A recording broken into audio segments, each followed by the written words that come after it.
와 평강이 있을지어다. 예수님을 믿는 성도와 교회는 참 중요합니다. 성도된 내가 얼마나 중요하고 또 교회가 얼마나 중요한가.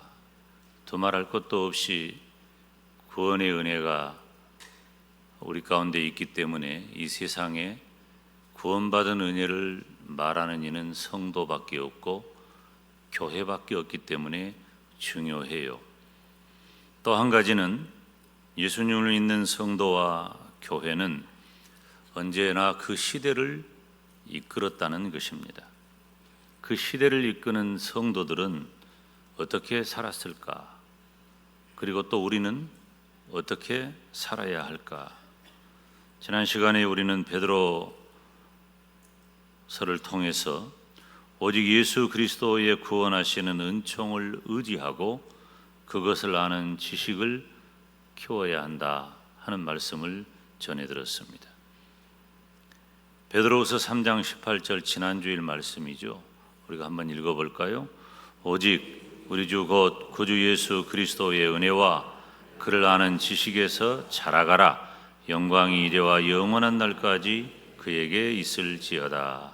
아멘. 두말할 것도 없이 교회와 성도는 기독교 신앙의 본질에 충실해야 합니다.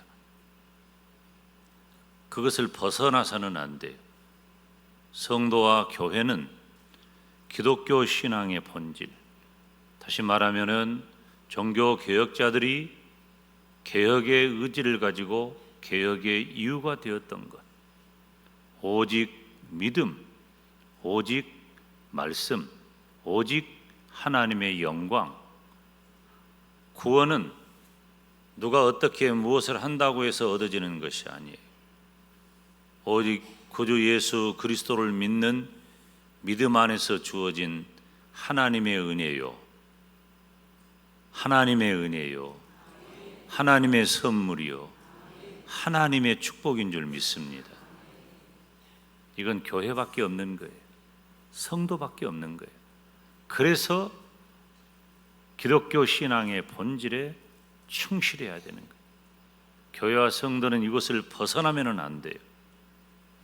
오늘은 또 다른 각도의 말씀을 살피려고 하는데, 시대를 이끄는 그리스도인들은 어떻게 살았고 또 어떻게 살아야 하는가. 말씀의 제목대로 정직과 성실입니다. 오늘 본문을 다시 같이 읽어볼까요?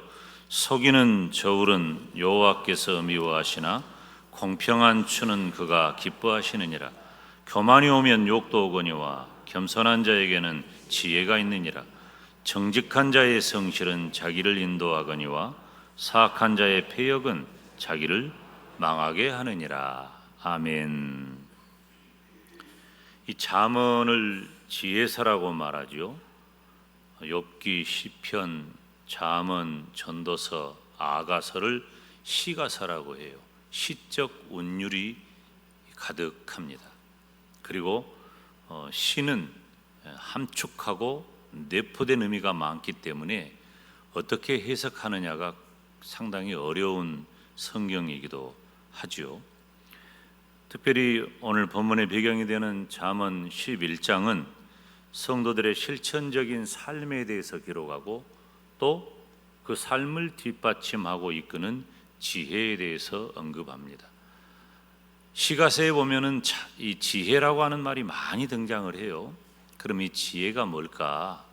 제가 몇 차례 언급했는데 기억하시는 분 있겠지만은 이 지혜를 우리가 오해하면 안 됩니다. 머리가 영리하다든지 무슨 또 임기응변에 능하다든지 어떤 상황이 생기면 미봉책을 잘 갖다 낸다든지 이런 머리 좋은 얘기가 아니에요. 꾀가 많다든지 그게 아니고 이 지혜는 바로 믿음을 말해요. 구약 성경에 특별히 시가서에 잠언, 전도서, 시가서에 등장하는 지혜는 믿음을 말해요. 그래서 지혜라는 단어와 믿음이라는 단어를 바꿔도 전혀 손색이 없어요. 심지어 저는 더 강력하게 지혜라는 말과 그 지혜라는 말의 자리에 하나님이라는 말을 사용해도 너무 좋다 하는 그런 교훈을 받습니다. 그래서 예수님을 믿는 성도들이 이 땅에서 시간과 공간을 초월해서 어떻게 살 것인가, 그 지혜에 대해서 교훈을 받는 것입니다. 하나님께서 어떻게 성도가 살아가야 기뻐하시는가, 하나님의 기쁨. 여러분, 우리 예수님을 믿는 성도뿐만 아니라 모든 인간의 목적은, 따라서 합시다, 하나님의 영광, 하나님의 기쁨. 모든 인생은 하나님의 영광을 위해 지어졌어요. 예수님을 믿는 성도된 저와 여러분은 두말할 것도 없죠. 우리는 다 하나님의 영광을 위해 살아가야 할 줄로 믿습니다. 당신은 왜 사십니까? 이런 질문에 우리는 마땅히 신속하게 그리고 정확하게 대답할 수 있어야 돼요. 나는 하나님의 영광을 위해 산다. 이 아름답고 복된 대답이 항상 우리 마음에 머물러 있기를 주님의 이름으로 축원합니다. 하나님께서 성도가 어떻게 살아가는 것을 기뻐하시나? 오늘 본문 1절에 보면 속이는 저울은 여호와께서 미워하시나 공평한 추는 그를 기뻐하시느니라. 이 말씀을 직역하면 속임의 저울들은 여호와께 혐오스러운 것이다. 그러나 완전한 추는 그분의 기쁨이 된다. 공평한 추는 속이는 저울과 대조되는 개념입니다. 공평이라고 하는 단어는 완전한 상태, 평화로운 상태를 말해요. 여러분, 공평하잖아요? 그러면 완전한 거예요. 평화로운 거예요. 그런데 불공평하면 안 평화로워. 불편한 거예요. 불공평한 것은. 다시 말하면 완전한 추는 거짓이 없는 정확한 추를 말해요. 이 추라고 하는 것은 기준을 말하는 거겠죠. 남을 속이지 않는 완전한 추는 하나님께서 기뻐 받으시는 것입니다. 반면에 속이는 저울은 여호와께서 미워하신다고 했어요. 왜 그럴까요? 왜 하나님께서는 완전한 추를 기뻐하시고 속이는 저울을 미워하실까요? 우리 하나님께서 이 땅을 살아가는 사람들에게 원하시는 게 있어요. 그게 뭐냐면, 따라서 합시다. 내 이웃을 내 몸과 같이 사랑하라. 우리는 하나님께 영광을 돌리되 이 땅을 살아가는 사람들은 서로 사랑하며 살도록 하셨어요. 이것이 하나님의 뜻이에요. 그런데 서로 사랑하며 살아야 할 사람이 남을 해치는 일을 한다? 그건 속이는 저울은 남을 해치는 일이잖아요. 거짓이잖아요. 그러니 하나님을 도전하는 행위로 보는 것입니다. 그래서 속이는 저울은 남을 해치는 것이기 때문에 여호와 보시기에 가증한 것이라고 했어요. 여러분, 오늘 말씀 매우 중요합니다. 그리고 주목할 구절이 2절인데 교만이 오면 욕도 오거니와 겸손한 자에게는 지혜가 있다고 했어요. 악인의 특징이 교만함에 있습니다. 의인의 특징은 겸손함에 있는 거예요.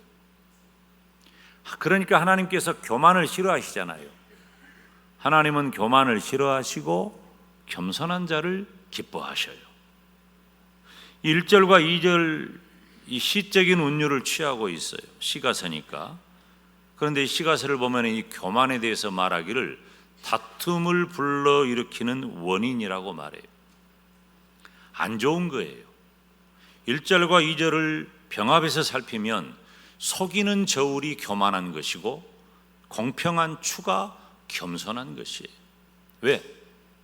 그냥저냥 사는 것이 아니라 하나님을 신앙하며 살아야 할 하나님의 백성이기 때문에 그렇다는 것입니다. 1절, 2절을 읽었으니까 3절을 보면 3절도 마찬가지 운율을 가져요. 정직한 자의 성실은 자기를 인도하거니와 사악한 자의 패역은 자기를 망하게 한다 그랬어요.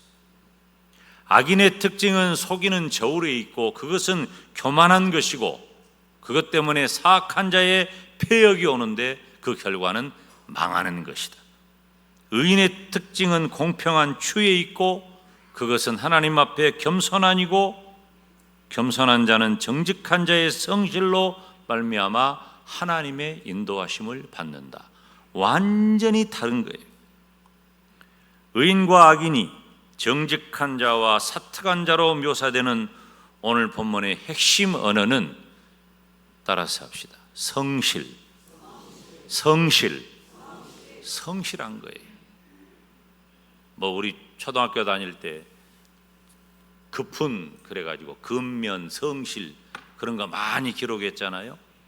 일반적으로 우리가 성실이라는 단어가 크게 잘못 쓰인 것은 아니지만은 그 정도 개념보다도 훨씬 더 강력한 의미를 말하는 겁니다.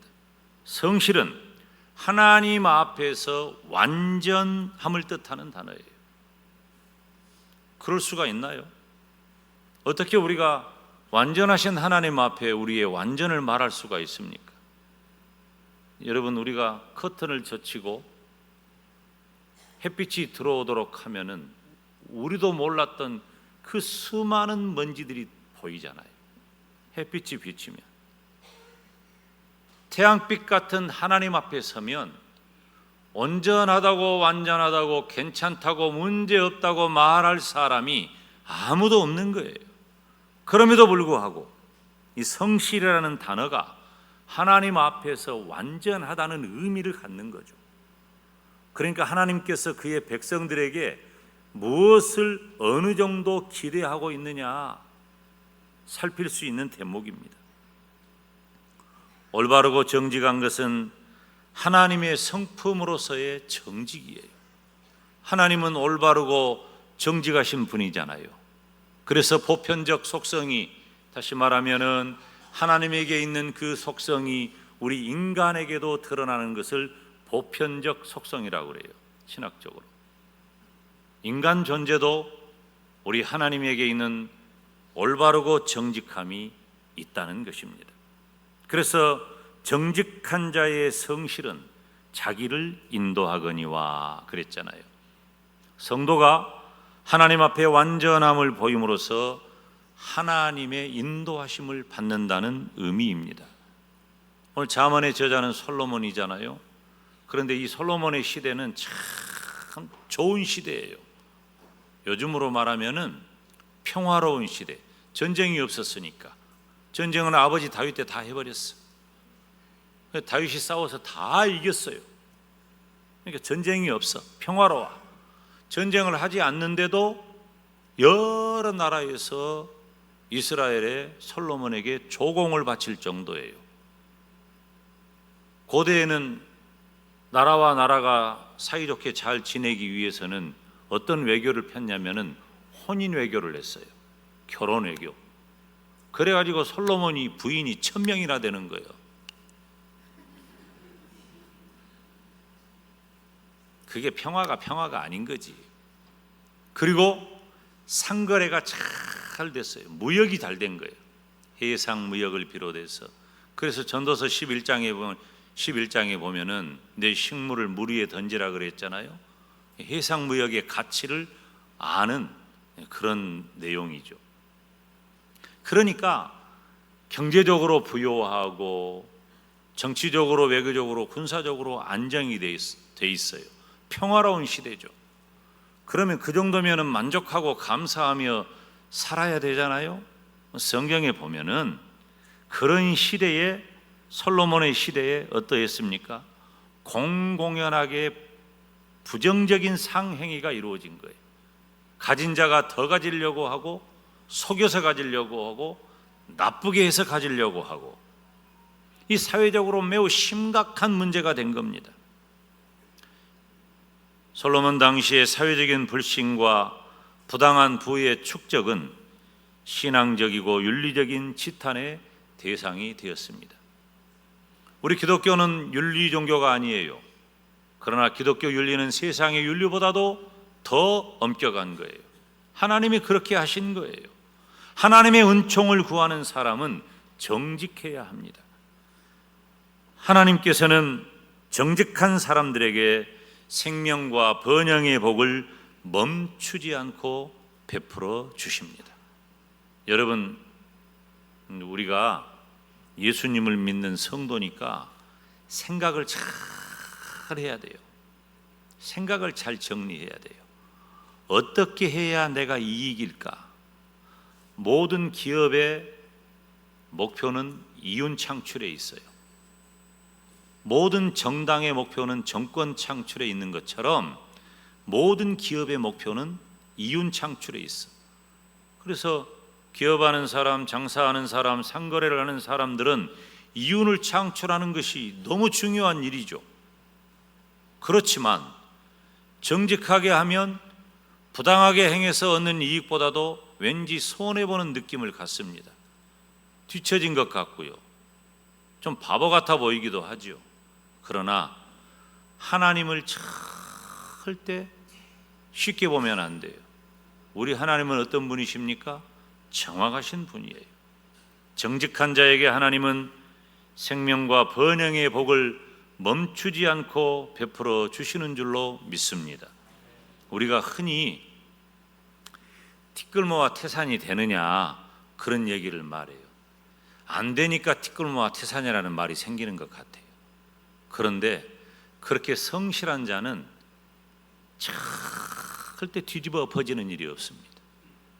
성실한 자의 결과는 분명합니다. 그것이 하나님이 우리들에게 허락해 주신, 우리들에게 제공해 주시는 자연의 법칙인 겁니다. 사랑하는 성도 여러분, 하나님께서는 성도된 저와 여러분에게 어느 정도의 삶을 요구하시는가? 그리고 어느 정도의 삶이 되어야 그 시대를 이끄는 위대한 성도가 될 수 있는가?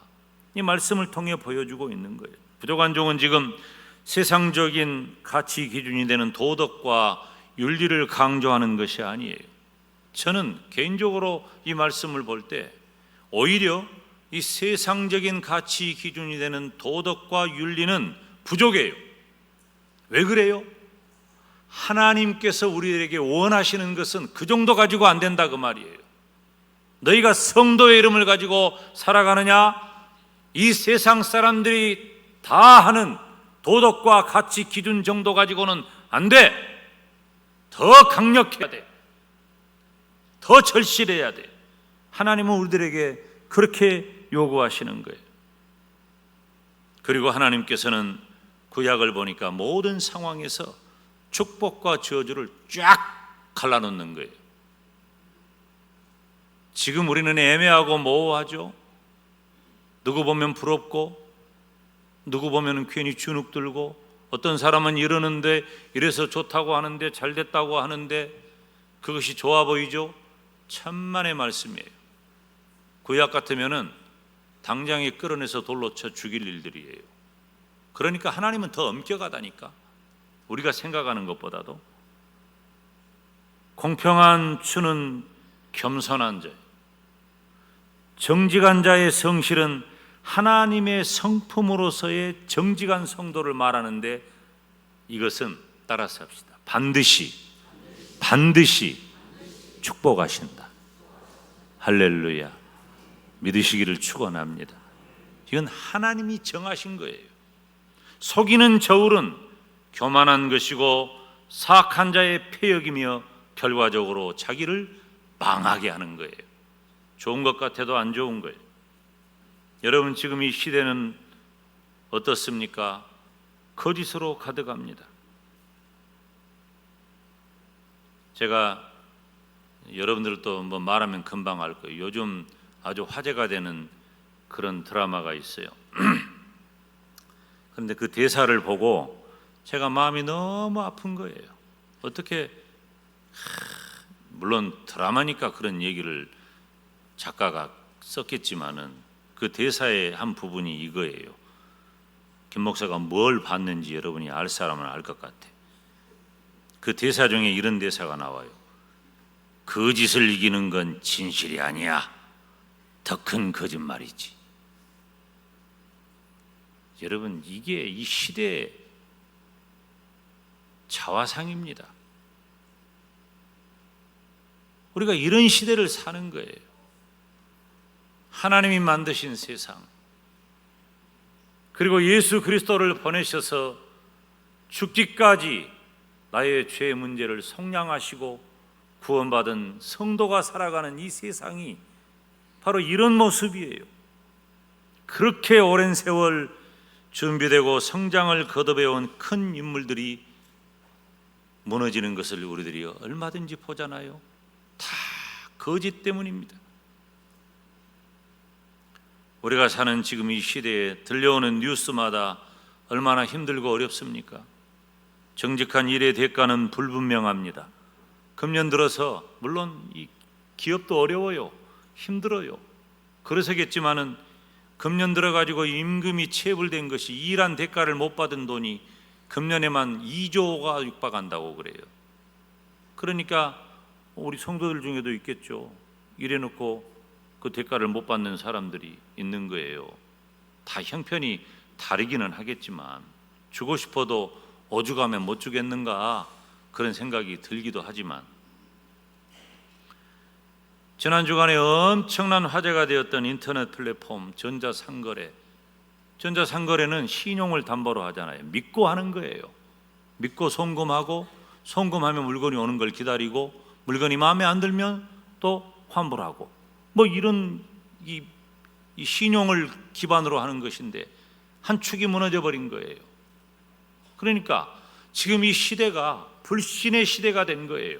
정치도 못 믿어, 경제도 못 믿어, 사람도 못 믿어, 사회 구조도 못 믿어. 다 못 믿는 시대예요. 진실을 찾을 수 없는 시대를 살아가는 저와 여러분입니다. 그런데 하나님께서는 그런 시대를 살아가는 저와 여러분에게 정직의 삶, 성실의 삶을 오히려 요구하신다는 거예요. 우리는 그렇게 말할 수 있어요. 하나님, 그러면 나만 뒤처지란 말입니까? 하나님, 나만 손해보고 살라는 말이에요.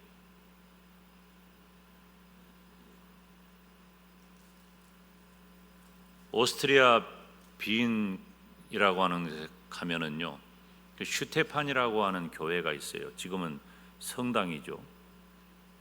여러분, 우리가 유럽을 보면 유럽 여행해 보면은 예배당이 많습니다. 그런데 그 예배당이 위치한 곳을 자세히 보세요. 저 산골짜기 숨어 있는 곳이 아니에요. 수도원은 그렇지. 크고 웅장한 예배당은 다 그 도시의 중심이에요.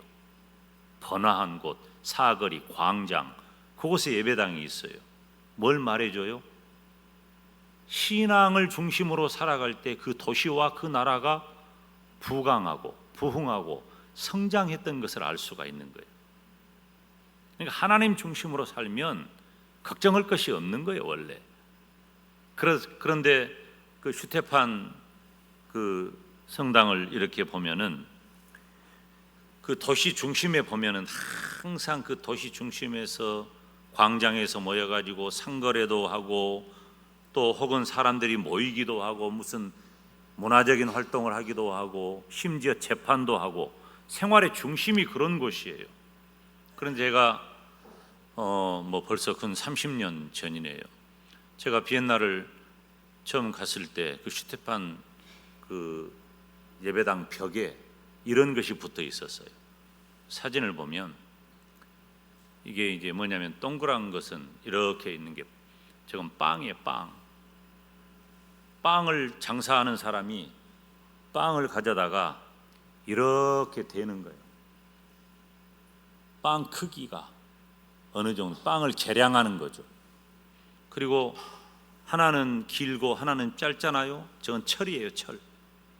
그래서 무언가 기준점을 둘 때 이것이 정당한 계측한 것이냐라고 하는 것을 거기다 대보는 거예요. 어디에 이게 있다고? 예배당 벽에 있는 거예요. 대보니까 아이고 이건 부족해, 계량하는 겁니다. 정확하게 하는 것이죠. 예배당 벽에 이것을 두고 사람들이 와서 이 적당한 계량을 하고 적당한 크기가 맞는지, 이 값에 해당하는 물건이 나에게 오는지를 확인해 봤다 그 말입니다. 여러분, 교회와 성도는 세상의 어떤 사람이나 기관과는 다른 기준을 요구받습니다.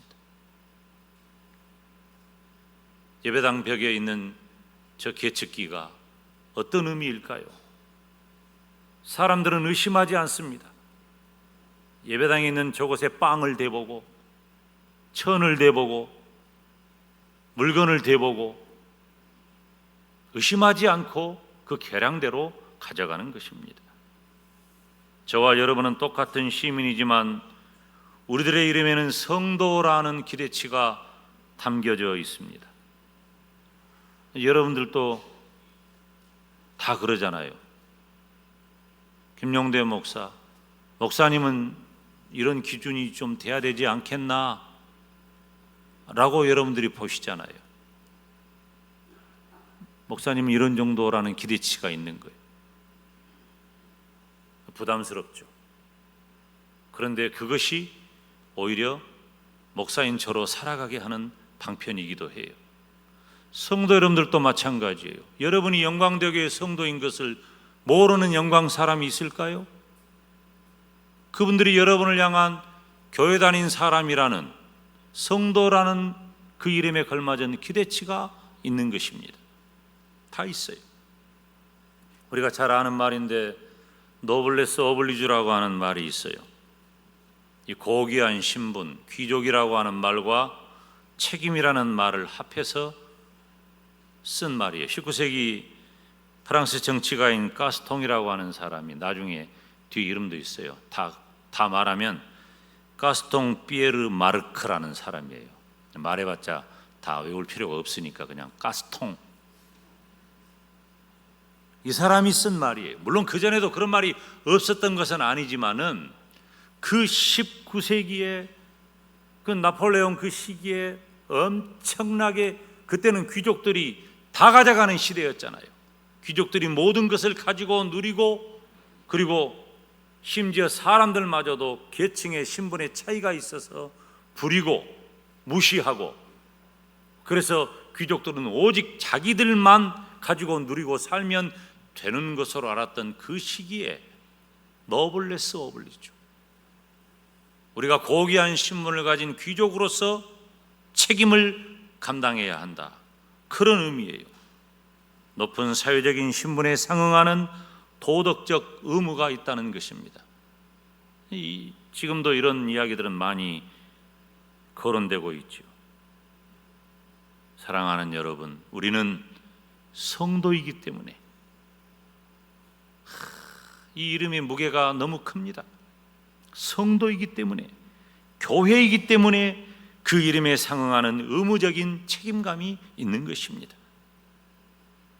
정직한 자의 성실은 자기를 인도하거니와 사악한 자의 패역은 자기를 망하게 하느니라.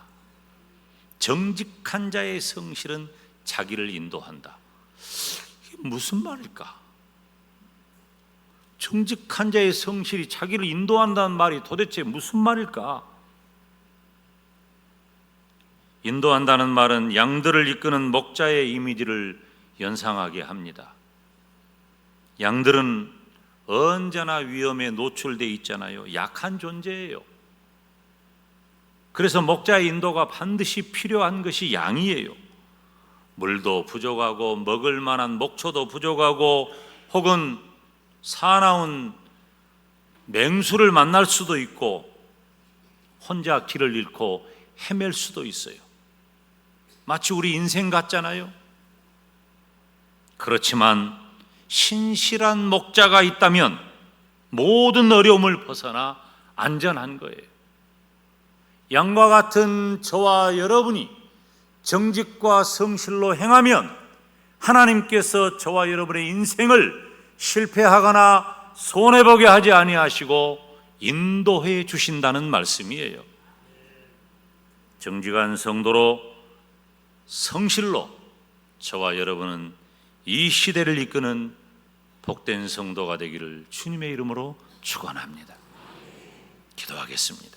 걸어가신 아버지 하나님, 하나님의 은혜와 사랑을 감사합니다. 정직한 자의 성실로 하나님의 인도하심을 받는 복된 성도가 되게 하시고 이 시대를 이끄는 위대한 믿음의 사람이 되게 하여 주시옵소서. 예수님의 이름으로 기도하옵나이다. 아멘.